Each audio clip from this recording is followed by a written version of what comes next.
साथीहरु नमस्ते। म चाहिँ अहिले बसबाट बोलिरहेको छु। म चाहिँ दिल्ली जाँदैछु हैन। हाम्रो घर चाहिँ सिन्धुली अनि सिन्धुलीबाट हामी मलङ्गवा आयौँ। मलङ्गवाबाट सुनवर्षा पारी बोर्डर पारी गएर सुनवर्षाबाट हामी बस चढ्यौँ 1 बजे दिउँसोको 1 बजे हामी त्यहाँबाट बस चढ्यौँ।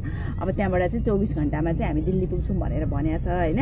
सायद 24 घण्टा लाग्छ होला। अस्ति हामी आउँदाखेरि पनि 22 घण्टामा आइपुगेको थियौँ। अस्ति डेढ महिना अगाडि चाहिँ हामी आउन चाहिँ यही बाटो आएको हुनाले यही सजिलो लाग्यो। अनिखेर हामी सिन्धुलीवासीहरूलाई चाहिँ यो रुट चाहिँ एकदम सजिलो लाग्यो क्या। अनि त्यही भएर चाहिँ अनि हामी यसरी आउँदैछौँ।